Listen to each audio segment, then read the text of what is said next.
channel. If you guys are new, welcome to the family. My name is Dina. Thank you so much for clicking on this video. Today we're going to be talking about some books that I have been loving lately. Most of these are witchcraft related books, and today I want to share them with you. Lately I've just been really craving more information and just deep diving into my witchcraft practice. As much as I absolutely love the books I've talked about in my previous videos, and they're just so good for like easy quick reference, and they are an amazing resource for a beginner witch, I really felt the need to dive a bit deeper and start to challenge myself a little bit more. So let's just jump into it. I'm really excited to talk about these with you guys. So the first one I want to talk about is Psychic Witch. Now this has been on my wish list for a very long time. So I was really excited when I finally got the chance to pick this one up. It is a beautiful book. If you're someone who is looking to strengthen their intuition, really get in touch with their psychic abilities, focus on that third eye and developing that third eye chakra, then this is a book that I highly recommend for you, and I am having a really fun time with, honestly. Now, I haven't completely read the entire thing. I read a lot of it. With this kind of book, it's definitely not something that you can just keep reading in one sitting.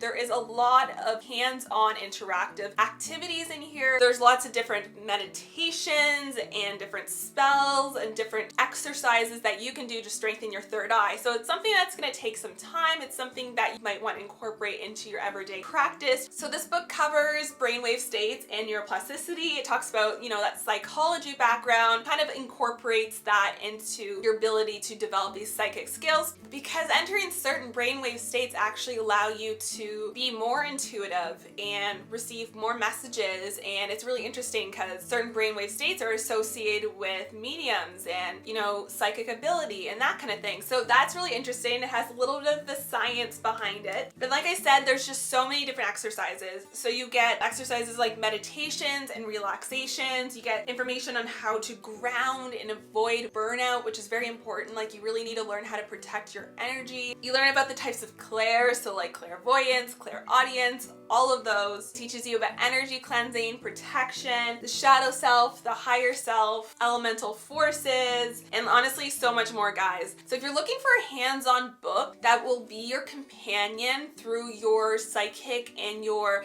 intuitive journey, then I highly recommend this one, and it's definitely going to be one that I consistently pick up. Yeah, there's just honestly so much that you can get out of this, so I highly recommend it if you are someone that's specifically wanting to develop those psychic abilities. The next book I want to talk to you guys about is The Crooked Path. This has been on my wish list for a long time. It wasn't my initial first book to be drawn to in the beginning. I was very much drawn to that, happy, love, light, modern, witchcraft type stuff, and I love that stuff, and that is the core of my practice, is working with love and light. While I don't want to personally delve into the darker magics myself, like I don't have intention of practicing that myself, I think it's important to learn about all the magic, and this one definitely talks about all the magics out there. It also gives you a really in-depth knowledge of traditional witchcraft. You get a lot of information about lore, folklore, all that stuff. This book covered so many topics that my other books didn't cover, and I felt like I learned a lot from it. And one of the things I really enjoyed about this book is it dives so deep into ritual, whereas my other witchcraft books and my more modern witchcraft books more so just give you those like cute little spells that you can do. But this gets into the really deep, in-depth ritual part of magic, and like ceremonial magic, and the whole process of like the things that you do to prepare for a ritual. And it's so interesting, and I don't know how much of it I'll be incorporating into my own practice, but I think it's still very interesting to learn, and I'm definitely very open to it. I still think this book is beginner friendly for sure. It's definitely going to be a little bit more in depth and advanced than some of the more modern witch books that you come across, but I think it is a very helpful tool for beginner witches. There's just so much you can learn from this book, and if you're very interested in ceremonial and ritual magic, then I think it would be a very helpful book for you to pick up to start to learn a little bit more about that. So I highly recommend this one. So this next book I want to talk to you about was actually sent to me as a gift. So I just want to say a big thank you to the head publicist at Void Collective for sending me Pop Magic. This book was so good, guys, and I'm not just saying this because it was sent to me. I'm talking about it in this video specifically because I enjoyed it so much. I read this book in less than a week and it usually takes me a little while to read a book, but I like soaked this up like so quickly. It was so good. So this book is mostly focused on like incorporating magic into your everyday life and like how to manifest your dreams. Alex Kazemi is the one that wrote this book. He is Canadian, which is really cool. He's a pop artist, a creative, and a director, obviously an author as well. The way he approaches this book and magic is just so intriguing to me, and he uses a lot of pop culture references, and he explains magic in this really easy to understand way that any person can honestly like understand and incorporate into their life. And it's definitely, I would say, a little bit more of a beginner book, not necessarily for all ages, because there are a little bit more explicit themes in here that would be more suitable for an older audience, I would say, like maybe like 18 and up, but really easy to understand, really easy to incorporate into your life. So he talks about various types of magic in here and very simple spells to add to your everyday life. So he does talk about candle magic, sigil magic, elemental magic, sex magic, a lot, quite a bit actually. So if you're interested in that, this book has quite a bit. He talks about the types of alchemy and whole lot more. I particularly really loved his chapter on protecting the divine feminine. Hearing his input on the divine feminine and hearing it from a male perspective was very refreshing. He talks about how women have been treated over the years. He talks about how they've been sexualized, disrespected, treated as objects, and how we need to change that. He talks about his personal experience of hearing firsthand how men have talked about women disrespectfully. And he also goes into how important the divine feminine is, how even men should be embracing their more feminine side and their divine femininity. And it was just honestly so refreshing. I absolutely loved hearing his perspective of this, and I just thought it was beautiful and well put the way he said it. So I really appreciated that chapter. This book talks a lot about his personal story and how he's taken magic and manifested his dream life with magic, which is really inspiring, and it definitely motivates you to like take charge of your own life and start to incorporate magic in your everyday routine to really manifest those dreams. I work with magic, obviously, I'm a witch, but sometimes I do get caught up in my everyday routine and I get a little bit discouraged. And after reading this book, I thought to myself, why don't I do more manifestation magic? Why don't I do more magic focused on manifesting my dreams and the reality that I want to create? This book inspired me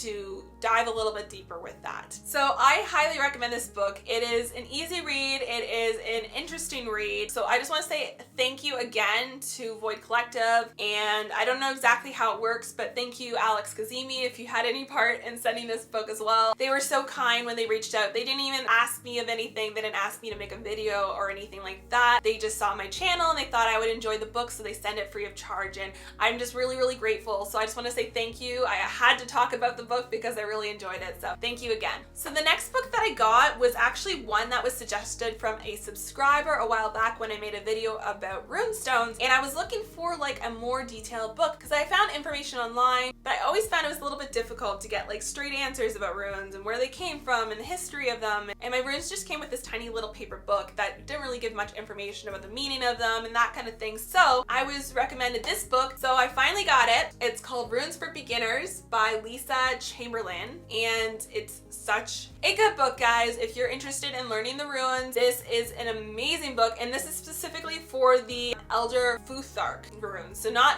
witch runes. I know there's different types of runes. The thing I like about this book is it's very in-depth. It gives you a very thorough understanding about the history of the runes, the mythology that they were born from, the different ways to utilize them, because there's actually so much more that you can do with runes than I even realized, including like using them in your witchcraft. Like you can actually use them as almost sigils, like the symbols of the runes as sigils. Not to mention, it gives you like so much information about the actual meaning of them. So this is I was using this as a bookmark, but this is a tiny little book that my runestones came with, and usually runestones come with something like really tiny like this or nothing at all. But this book is just so in-depth. So it has the picture of the rune, the name of it. It gives you the pronunciation, it gives you translations, keywords, then you get the primary themes, you get additional meanings, and also magical uses for them if you want to use them in your practice. So it's just so helpful, and it makes me want to dive deeper in learning my runestones. I've been so busy lately, but I definitely want to make it a habit to pull a runestone daily and just learn a little bit more about it so I can learn the full set. But yes, if you are looking to learn the runes, this is a very easy book, easy way to understand them and learn about them. So I highly recommend, and I cannot remember the name of the person that recommended this to me, but if you're you're watching this, I just want to say thank you for your recommendation because this book is a keeper. So the next book I want to talk about is Real Magic by Dean Radin, and this book caught my attention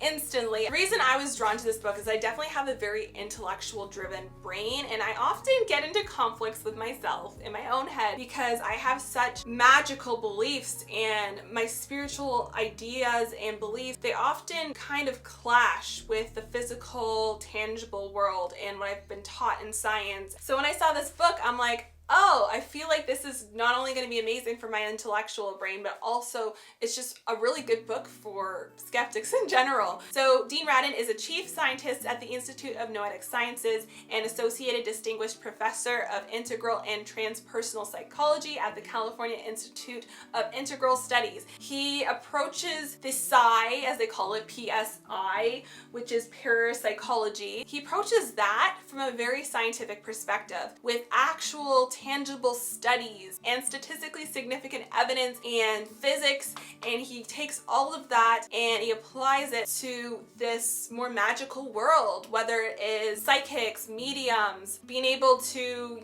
foretell the future, so like premonition type stuff. And also one of the most interesting ones for me was when he was talking about the power of intention. A lot of people think it's more psychology and less magical, and sometimes I catch myself in that thinking pattern, but the way he approaches it shows that it's more than that, and it's more than we can really understand, because he does these double-blind studies and how the intention that was put into something, and I don't want to ruin it for you guys, I'm trying to be very vague, but like intention affects something even if the person doesn't know about it. So it's not even a matter of placebo effect at that point, like it's actually physically changing something, physically affecting something, affecting our more tangible material world, and it's just so fascinating. There's actually way more well-respected scientists and physicists out there that are exploring this than we even realize it, and a lot of people just poo-poo it away, or they just call it woo-woo and they don't even pay attention to it. And there's so much information out there that's not even talked about because people assume that it's not meaningful. Scientists have been trying to crack the code and understand consciousness for a really long time, and there's been so much question about consciousness, yet it's also something that's kind of ignored, and they just don't bother to learn more. And when real interesting scientific data comes up, they refuse to even look at it because they just assume it's woo-woo,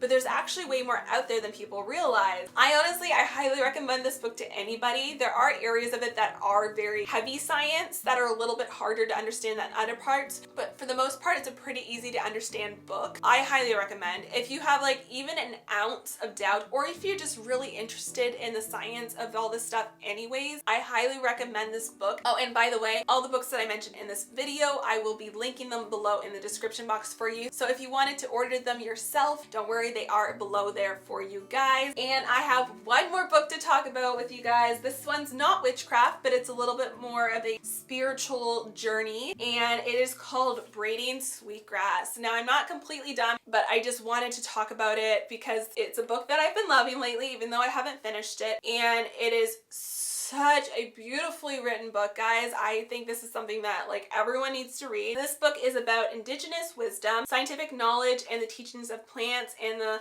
author is Robin Wall Kimmerer. I apologize if I said her name wrong. I felt drawn to this book, one, because it was recommended by many people, but two, because of the things that have happened recently in Canada. And if you're not familiar, Canada has a really long history of mistreating Indigenous people. We have a history of residential schools which were abusive and horrific. Children were abused, they were killed, they were torn away from their families, they were forced to abandon their culture, their beliefs, their language, everything about them. Unfortunately, in many ways, Canada has not gotten better for Indigenous peoples, and there's lots of work that we have to do still in our country. But recently, over 5,000 bodies have been found underneath these residential schools, and unmarked graves, people that were just left to be forgotten. It's so sad and it's so disturbing, and Canada really needs to do better for our Indigenous community. And I am trying to do my best to educate myself. And one of the things I felt called to do to further my understanding of Indigenous culture is to read Braiding Sweetgrass. This book is one of the most poetic books I've ever read. The way she brings to life everything that's around us, the trees, the rocks, the plants, corn,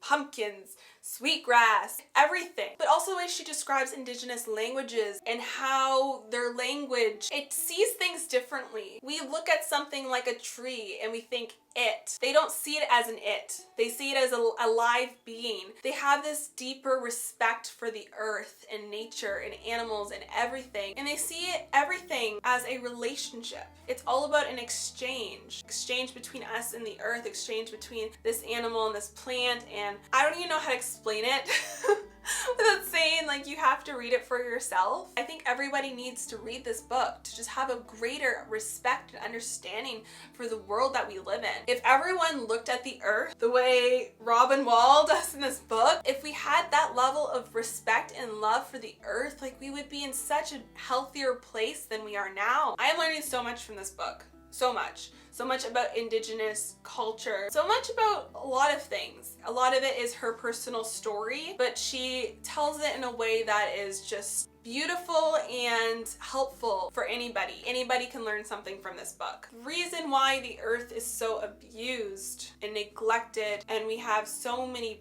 problems, and we're running out of resources, and we have pollution and endangered animals and all of this stuff, is because humans have seen the earth as as a commodity, as an object, as something for us to consume. It's all about making money. It's all about corporations, and people just take and they take and they take and they take and they take, and the earth just keeps giving. But it can't just be take. It has to be an exchange. Like, when are we gonna start giving back to the earth? I could rant forever about this because this book is just so beautiful and so eye-opening. It's such a peaceful book. Like, it makes you feel so at peace and connected while reading it, but at the same time it makes me want to cry because I'm like, I feel like there's certain people in this world that you'll just never be able to convince. I hope that one day we can get there. If you have not read this book yet, guys, I highly recommend it. It is amazing. I am excited to continue reading this. I haven't put it down since I got it. It's so good. Anyways, guys, like I said, all the books that I mentioned in this video will be linked in the description box below for you guys if you wish to order them yourself. If you have read any of these books and you'd like to share something about them,